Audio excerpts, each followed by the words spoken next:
Why do white people hate black people so much? I have been in situations where I've been surrounded by nothing but white people. And this conversation has come up. The race conversation has come up. And no one ever has an actual reason as to why they hate black people. There's always these, oh, black on black crime, oh, they're lazy, oh, they're this. But it's not actually, there's no legitimacy behind their reasoning. It's just that they've heard and they're regurgitating. And so, long story short, it really comes down to there is no reason. It's a deep-seated jealousy, a deep-seated hate that, black people exude greatness. Black people are the great inventors. Black people are the beginning of the human race, the Eve gene. And white people have worked so hard to erase the history and erase the greatness of the black race. Down to even when things are invented, the majority of things that are invented were invented by a black person.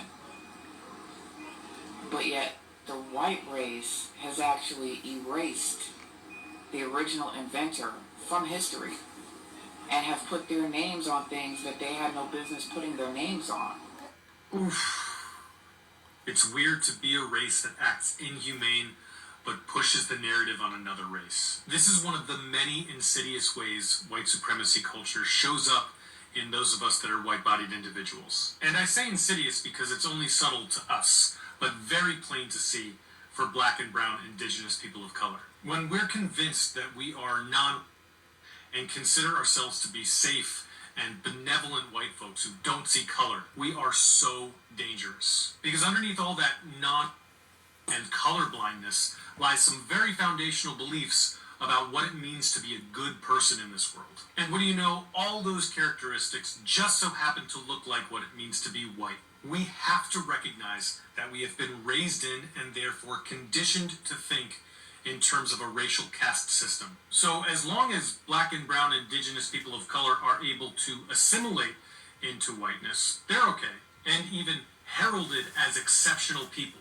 But as soon as someone starts to question things or show that they're not grateful to be an American, we're like, what's the deal? I mean, I know things were bad, but can't we just move on? If you could just get with the program, you'd be accepted just fine. Sure enough, when people don't just get with the program and assimilate into white supremacy culture, they're labeled in all sorts of awful ways that are really just a projection of ourselves. And worst of all, their lives are constantly in danger. So until we do the work of dismantling white supremacy culture within us, no amount of being will do. Well, it's about time they start saying it. At least they're admitting it now. They are not saying anything that we didn't know, but maybe now that they are saying it and admitting to this, those of them in the back that have wax in their ear would actually listen. Because we know how they are, we know how they get. When we say it, it's a problem. When we say it, they tag us ready to desist. And this is why I like that in his video he mentioned how they project a lot, right? Because if you look at how they have historically tagged us, it's insane how if you pay attention, they are actually talking about themselves. Like when they call us